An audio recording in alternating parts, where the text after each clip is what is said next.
سورہ البقرہ پر بات کرنے والے ہیں۔ ہمارے پاس جو معلومات ہے وہ اسے آسان زبان میں سمجھنے میں مدد کرتی ہے۔ سورہ البقرہ، جیون کا قرآنک مارگدرشن۔ تو چلے شروع کرتے ہیں۔ یہ سورہ مدنی ہے نا، مطلب مدینہ میں نازل ہوئی؟ جی ہاں، مدنی سورہ ہے اور اس میں 286 آیات ہے، اور یہ صرف کچھ رسموں یا عبادتوں تک محدود نہیں ہے۔ صحیح، اس میں تو عقیدہ، عبادت، معاملات یعنی لین دین، سماجک زندگی، یہاں تک کہ سیاست پر بھی رہنمائی ملتی ہے۔ بالکل، زندگی کا شاید ہی کوئی پہلو ہو جو اس میں کور نہ ہوتا ہو۔ اچھا، اور اس کا نام البقرہ یعنی گائے، یہ کیوں پڑا؟ یہ تھوڑا عجیب سا لگتا ہے پہلی بار سننے میں۔ ہاں، یہ ایک واقعے سے جڑا ہے۔ بنی اسرائیل کا ایک واقعہ ہے جس میں انہیں اللہ کی طرف سے ایک خاص گائے کو ذبح کرنے کا حکم ملا تھا، اور انہوں نے کافی سوال جواب کیے تھے، شاید ٹال مٹول کی تھی۔ جی بالکل، انہوں نے بہت نکتہ چینی کی، ٹالم ٹول کی، تو یہ واقعہ اصل میں ان کے رویے کو دکھاتا ہے، اور اس سے صبر یعنی دھیریہ اور تسلیم یعنی حکم کے آگے سر جھکا دینا، اس کی اہمیت پتہ چلتی ہے۔ یہ سورہ کے اہم پیغامات میں سے ہے۔ سمجھ گیا۔ اچھا، سورہ شروع ہوتی ہے ذالک الکتاب لا ریب فیہ ھدی للمتقین سے۔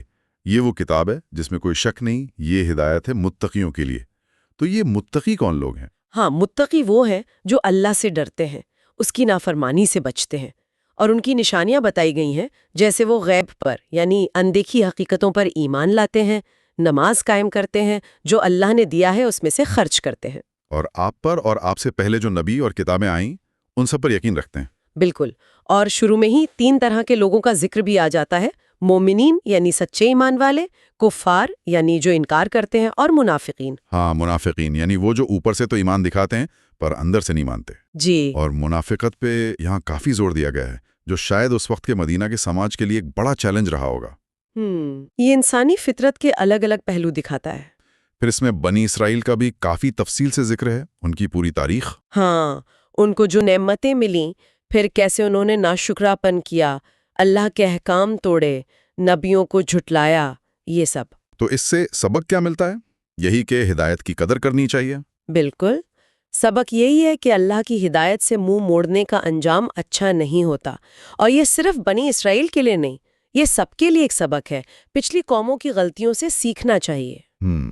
اسی میں پھر حضرت ابراہیم علیہ السلام کا بھی ذکر آتا ہے، کعبہ کی تعمیر کا۔ جی ہاں، حضرت ابراہیم اور اسماعیل علیہ السلام کا کعبہ کی تعمیر کرنا، اور ان کی وہ مشہور دعا کہ اللہ اسی نسل میں اسی جگہ سے ایک آخری رسول بھیجیں۔ اور مانا جاتا ہے کہ وہ دعا ہمارے نبی پیغمبر محمد صلی اللہ علیہ وسلم کی صورت میں پوری ہوئی۔ جی بالکل، یہ تاریخ کو ایک سلسلے میں جوڑتا ہے۔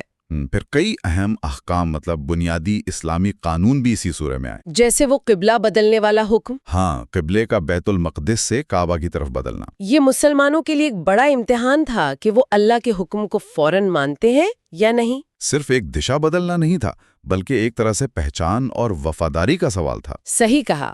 اور اسی طرح رمضان کے روزے پہلی بار یہیں فرض ہوئے، حج، زکوٰۃ، اور ہاں، جہاد فی سبیل اللہ یعنی اللہ کے راستے میں کوشش کرنا، خاص طور پر ظلم کے خلاف، اس کے اصول بھی واضح ہوئے۔ یہ تو ہوئی بڑی عبادتیں، لیکن روزمرہ کی زندگی کے لیے بھی تو اس میں کافی کچھ ہے۔ بہت کچھ ہے۔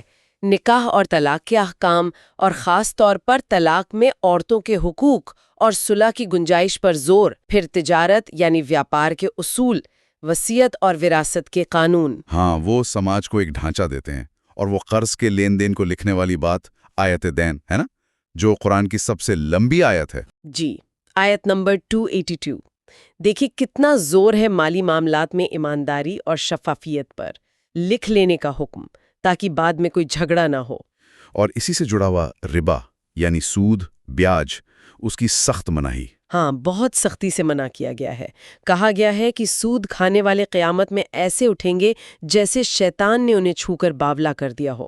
تجارت حلال ہے، سود حرام، یہ ایک صاف پیغام ہے۔ اور پھر آتی ہے آیت الکرسی، آیت نمبر 255۔ جی، جسے قرآن کی سب سے عظیم، سب سے مہان آیت مانا جاتا ہے۔ اللہ لا الہ الا ہوا الحی القیوم۔ اس میں اللہ کی وحدانیت، اس کی طاقت، اس کا علم، وہ ہمیشہ زندہ اور سب کو سنبھالنے والا ہے، اس کا بیان ہے۔ بالکل، توحید کا شاید سب سے مضبوط بیان ہے یہ، اور اس کے پڑھنے کے بہت سے فائدے بھی حدیثوں میں آئے ہیں، جیسے شیطانی اثر سے حفاظت۔ ایک اور بات جو مجھے لگتا ہے بار بار آتی ہے وہ ہے ایمان اور عمل کا تعلق۔ صرف مان لینا کافی نہیں ہے۔ صحیح۔ سورہ واضح کرتی ہے کہ نیکی صرف کچھ رسمیں ادا کر دینا نہیں ہے، اصل نیکی تو یہ ہے کہ اللہ پر، آخرت پر، فرشتوں پر، کتابوں پر، نبیوں پر ایمان لایا جائے اور پھر اس کے مطابق عمل کیا جائے۔ جیسے ضرورت مندوں پر خرچ کرنا، رشتہ داروں کا خیال رکھنا، یتیموں کی مدد کرنا، وعدہ پورا کرنا، مشکل میں صبر کرنا۔ جی ہاں، یہ سب اصل نیکی کا حصہ ہیں۔ اور پھر سورہ کی جو آخری 2 آیتیں ہیں 285 اور 286، وہ تو بہت مشہور ہیں اور بہت سے لوگوں نے یاد کرتے ہیں۔ جی، وہ ایک طرح سے پورے سورہ کا نچوڑ بھی ہے اور دعا بھی۔ ان میں ایمان کا اقرار ہے، اللہ سے رحمت اور مغفرت کی دعا ہے، اور وہ اہم اصول بھی ہے لا یکلف اللہ نفسا الا وسعها، کہ اللہ کسی پر اس کی طاقت سے زیادہ بوجھ نہیں ڈالتا۔ یہ بہت تسلی دینے والی بات ہے۔ بالکل، اور حدیث میں آتا ہے کہ رات کو یہ 2 آیتیں پڑھ لینا نماز یا حفاظت کے لیے کافی ہوتا ہے۔ تو کل ملا کر دیکھیں تو یہ سورہ واقعی ایک مکمل گائیڈ ہے زندگی کے لیے۔ جی، ایک مکمل ضابطۂ حیات، ایک پورا جیون ودھان، اور اس کے روحانی فائدے بھی بتائے گئے ہیں، جیسے جس گھر میں یہ پڑھی جائے شیطان وہاں داخل نہیں ہوتا۔ تو یہ محض ایک کتاب کا حصہ نہیں بلکہ زندگی گزارنے کا طریقہ سکھاتی ہے۔ ہاں، سروت اسے زندہ قرآنی دستور کہتا ہے۔ مطلب یہ کہ یہ صرف پڑھنے یا یاد کرنے کے لیے نہیں، بلکہ اس پر عمل کرنے، اسے اپنی زندگی میں اتارنے کے لیے ہے، ایک فرد سے لے کر پوری امت تک، سب کے لیے۔ تو یہ تھی سورہ البقرہ پر ہماری آج کی گفتگو۔